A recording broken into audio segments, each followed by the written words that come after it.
Hey, so I want to talk about some things.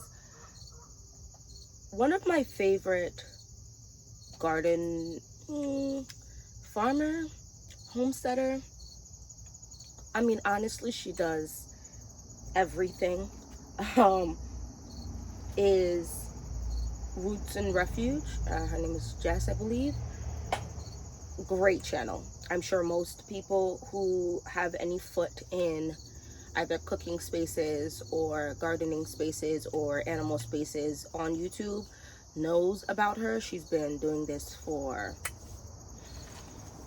a long time. So a reason why I brought her up is because I've been going through her videos for the past, I want to say a couple months now. Yeah, a few months now. And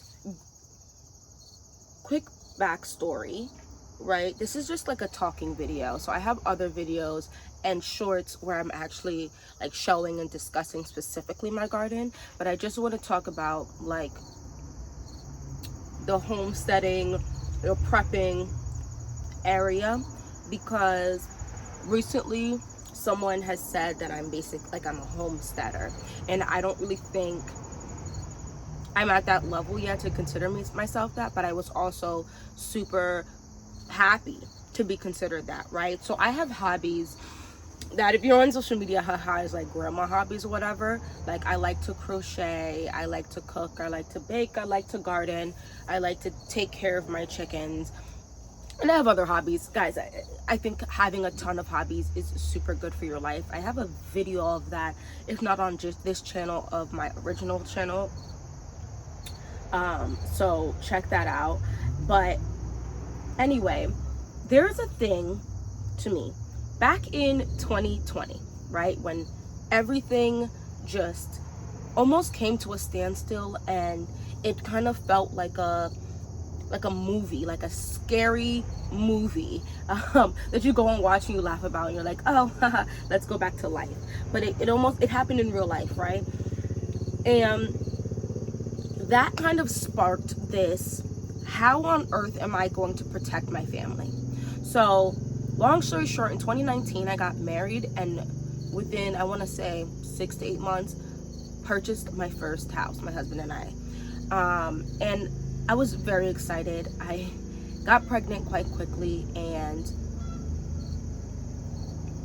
I lost my first baby, which is very unfortunate, and was very sad. And I was definitely in a funk for a while, like for the rest of the year essentially, and I ended up surprisingly pregnant again. Now, upon hearing that, I kid you not, I think 2 or so weeks later, everything shut down. So it went from a grand situation and super exciting and scary, and how can I prevent whatever caused the issue from the last pregnancy and this pregnancy, to how on earth am I going to take care of my baby that I am growing in my body, that I've never successfully grown in my body before. And I started it with cloth diapering, because you could not find diapers anywhere, wipes anywhere. If you did, it was expensive. You can only get one. It was a hot mess. Guys, it was just a mess. And that just spiraled me into, because I feel like most of us have seen those videos, and the people who are preppers, who are off grid and don't have, so like, you know what I mean, like we've seen that, and I feel like a lot of times you're like haha or whatever, or you don't want to entertain it, because I feel like a lot of that is based in fear, or when they discuss it, a lot of it comes off like you should be afraid, and because you're afraid, then you act. And I find things like anger and fear to be some of the worst emotions to act on, because you do a bunch of nonsense and frightening things. Not all people, but a good amount, right? Especially if you don't have the funds or the background to properly handle your fear and anger. So anyway, Jess, I've been going through her videos. Sometimes they're really old, sometimes they're new, you know what I mean? And I came across a video recently where she's talking about resilience. And I don't have an issue with the word homestead. I don't really have an issue with the word prep either, because after 2020, I wasn't really playing about having cans of from the grocery store in my house. And I was making sure that I had something. It wasn't gonna be a lot because we ended up going off of one income, because we were not playing with me getting sick with my baby in my belly. So I was just home for a very long time, and so we were going off of one income. One income is ghetto to go off of in America. It's very rough, very tough, especially, I guess one income if you're rich, that obviously doesn't matter, but I am just a regular person, guys. I've had this shirt for years, like college, and there's a hole in it. And I'm still gonna wear it because it's fun. You know what I'm saying? Like, I will stretch certain things, and I'm not saying I don't spend money, because I also have a perfume channel, and I got into that as almost like escapism, right? Escape from the frighteningness of the world. But anyway, so I started my prepping, right? So we ended up moving like washer and dryer hookup. I was like, you gotta move that elsewhere. This little closet is gonna become my prepping station. I bought the little metal shelving. Now I have, you know, it's and it's not a lot. And I feel like, let's go back to fear, right? When you are afraid and you sit there and you hear things like, we have food for a year, we have food for 2 years, 3 years, 5 years, we have the dehydrated stuff that will last 10 years.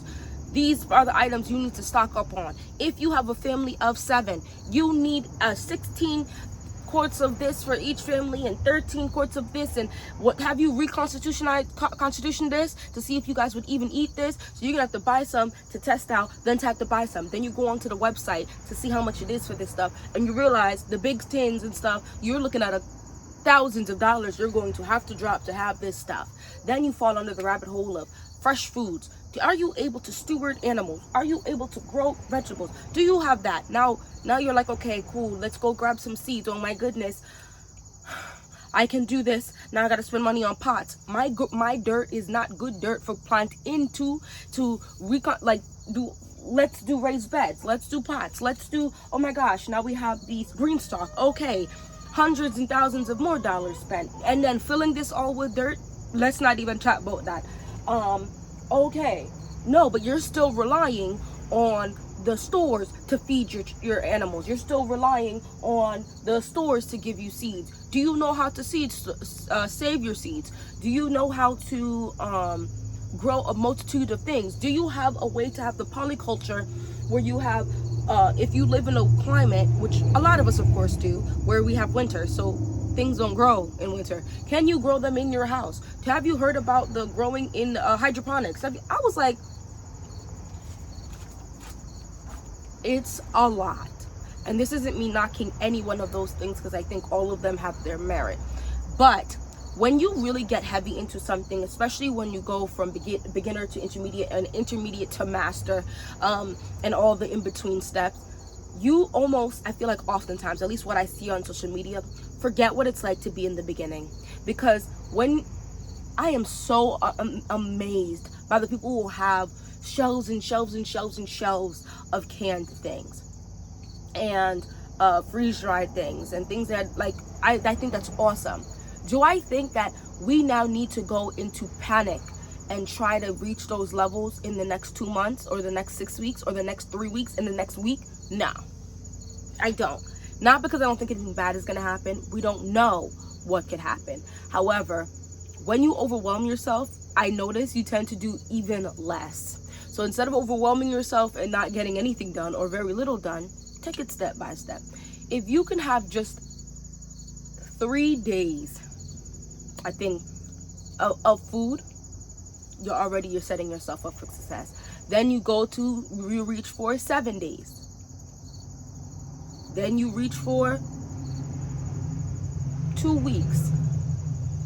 And now I think at that 2-week mark, depending on how long it takes you, you might have to consume some of the food that you have, especially just to test out, would I really eat this stuff? You know what I mean? And just because a certain way about going things works for one person doesn't mean it's going to work for other people. Some people like everything canned. Some people like things frozen, right? I keep hearing about like some of the most stressful times is the end of fall and winter, right? Because you can't really grow anything. Things can come at a standstill, especially if you live in an area that gets very cold, like I live in, right? And then, you know, once you get to the spring, it's almost like the fun time, like the better times are near, right? But also, I just take things slow, I guess, all of this. And I like the word resilience. I brought up just in the beginning because I like that word. I like the word resilience because when you are self-sufficient, I think self-sufficiency in and of itself is good, right? Self-sufficiency is good. Now, is everyone self-sufficient right now? No. Is 75% of us self-sufficient right now? No. Is 50% of us self-sufficient right now? I'm gonna still say no. I feel like it is maybe 20 to 25%. I haven't done studies. I just out in the world. When people hear I can crochet, when people hear I can do a little sewing, hello Bumblebee. When people hear I do a little gardening, and I'm fresh in most of these things, I'm talking like a year or two, they are shook. So there are definitely plenty of people who know what they're doing in terms of a lot of these things, but there are a lot more who don't. So I think that just talking about community is extremely important, because I'm not going to say self-sufficiency is impossible. There are plenty of people on social media, on YouTube, that can show you that they are very self-sufficient. However, for the majority, that is in fact not realistic. Just putting that point blank period out here. People can barely afford the groceries for the month that they're living in, let alone having 6 months supply of any given ingredient or foods, right? So it's almost like that. Community can vary vastly, right, in terms of how it works per community. But like, if you are like, okay, I gotta focus on 2 things at a time, like I gotta do this, and you're like, okay, I can grow a couple vegetables, like, right, a ton of tomatoes and a ton of potatoes, let's say, right? And you're like, and I can sew, so you can mend clothing or create new clothing. That has made you now the seamstress and the potato and tomato lady. And then maybe per se your neighbor or whatever is like, oh, I grow all of the like I can grow cucurbits or whatever, like I can grow cucumbers and peppers, and I can crochet. And then another neighbor's like, oh, well, I have a polytunnel, like a real greenhouse that like retains a lot of heat, so I can grow a ton of stuff literally throughout the winter, and in the summer grow some of the more tropical things because the heat temperatures stay well in here.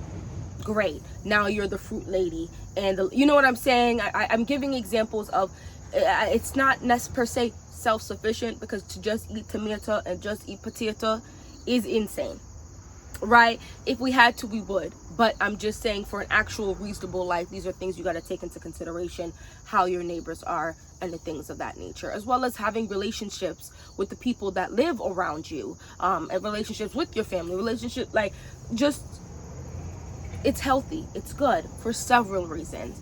And so this idea of resilience and community, I think, is fantabulous, and I think is much less rooted in fear or anger, because, you know, you'll fall down a rabbit hole which would cause you to get angry or be very afraid, versus being aware of those things and moving like I feel Jess does, in this way that is, okay, something so simple as I can make bread.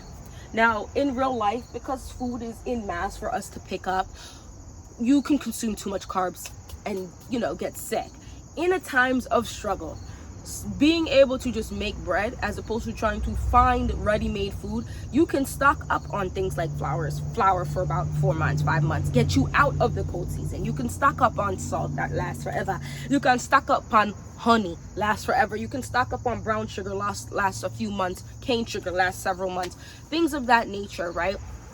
That now, okay, if things were to hit the fan, worst comes to worst, right? I can make bread, and I have frozen a bunch of tomato sauce and pumpkin pumpkin, what was it? It's not like pumpkin pie because you haven't seasoned it, but like whatever, like simple things, right? And you're like, okay, it's not gonna be a grandoir eating every time, but you can now have bread and you can dip it into your sauces, give it a little razzle dazzle, and survive. Live, right? And I think ultimately you got to just start at the basics. Like, and I think Jess is an amazing person for being at the level of prepared that she is, and ready to sustain her family while still remembering that, like, this isn't the average, unfortunately, in America. And so just start here. Grab one. You can get a 6-pack of grow bag for like $12 on Amazon. Grow bags, you know, people don't like it. It only lasts a few years. Listen, better than nothing. You grab, now you have 5 grow bags. Now you grow in 2 tomatoes, 2 peppers, and a potato.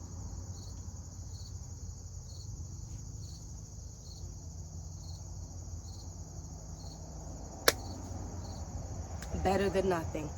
And I feel like once you, like I said, get more in depth about things and more masterful in things, you forget that having something is better than having nothing, because you're like, that something is just not enough. Having nothing is not enough. Start there first, right? Have 2 cans of extra food. It's rough out here, and I think that at the end of the day, I like the terminology of resilience. It's just a new word that hasn't been steeped in fear and anger and all of the frightening things. And so I think I think that's the wording I'm going to use for now, where I'm, oh, you're a homesteader, or you're this, or you're like a mini farmer. Absolutely not. I don't have any land, really. I have little land. What I am is I'm trying to make my family more resilient. And that could be, we can only serve 6 weeks. We have enough for 6 weeks. Or, okay, but I know how to do the generalizing of growing tomatoes, cherry tomatoes, right? So I don't have Roma tomatoes to grow the perfect tomato sauce, but the cherry tomato I go do. My pepper plants are thriving. The pepper plants I go do. Like the bok choy I go do. The carrots just fine. Like these are all things, and I just want to reiterate that, because I had someone be like, oh my gosh, I want to get into that, but I'm just so scared because I am too late. Sis, you're not too late unless you're, you know what I mean?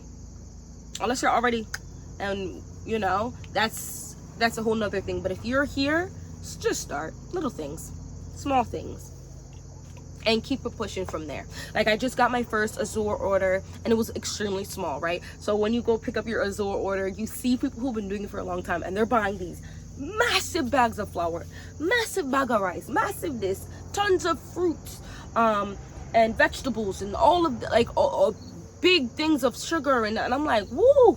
And I thought my little 10 bag was insane. I was like, Lord, this 10 bag, this is, ooh, you know what I mean? But I started. I still have the stuff that I'm using for my day-to-day, and I can put that away and keep it, you know what I'm saying? Little things. So I said I wanted to come out with this video, and it's just like a rant. It's just a chatty video, because I just feel like it's very easy to get lost in the sauce. And I think it's completely okay and completely acceptable to have fun things, because I also feel like you fall down that rabbit hole, people trying to like tell you, make your life as simple as possible, as basic as possible, as almost monotonous as possible, so that when the things hit the fan, it's nothing to you. And while I do see some merit in that, as if Of course, I see some merit in that. I don't think it's necessary to start while preparing yourself for anything, while making yourself resilient and your family resilient. I think for me personally, there's a balance of finding, enjoying some of the things that are available to you in life right now, and also preparing yourself for anything that if you were to lose those things, right? Am I gonna stop eating mangoes and never consume tropical fruits because I don't have access to them, because they literally cannot even grow in my area, and so to be realistic, I should never have them again? No. That's okay if there are people who like that. That's just not me personally. I like to be able to flush my toilet. Now, if I have to come in, outside, listen, I'll do it if I have to. But I'm gonna flush my toilet right now because it's accessible to me, and this is not me making fun of anybody. I'm smiling and laughing because I like this idea of just trying to be resilient, trying to make it so that your family is safe and protected while letting your family still have a life, still do the things that are here. And I'm just trying to find that balance, because I'm still gonna spray my little fragrance. I'm still gonna take my little bubble bath. I'm still gonna flush my toilet. I'm still gonna drink my sparkling sodas. I'm still gonna do all those things while being like, if I had to rinse outside, I would. If I have to grow and know that, I'm not gonna get any mangoes because the supply chain is, and so now I can only get like peaches and apples as a fruit source, and some strawberries as a fruit source, that's fine. I can't right now go buy a dwarf apple tree. Maybe next year, if God willing, I'll be able to do that and have just a couple of fruit trees for myself. I'll get to it. And if I don't get to it, it's unfortunate. And then I keep it moving from there. Because your mental health is a part of your health. Right? So anyway, that's all I really want to talk about today. I have so many things lush and green and growing in my polytunnel, lush and green and growing on my deck. I attempted this in-ground bed, and I don't know if I'm gonna keep that. I have lush and green right outside of my polytunnel. I have raised beds outside of it's just giving not too shabby, and I'm accepting that. I definitely started a bunch of things late. My tomatoes are just starting to ripen for the first part of the season, and it's September. So next year, God willing, I will start them earlier. But it is realistic, at least if the weather is somewhat like this next year, to have a second flush of tomatoes, because I don't think we realize how much tomato can do a lot of things. I have peppers. I started pepper plants. I had earlier pepper plants that are still giving peppers, but then I have newer pepper plants that I forgot how green and lush the leaves were in the beginning, and they just starting to make peppers. So sometimes what feels like it's too late to some people is right on time for you, Anyway, thank you so much for watching this video. Listen to me run my mouth for 24 minutes. Love you. And hopefully I'll see you in my next video. Bye bye.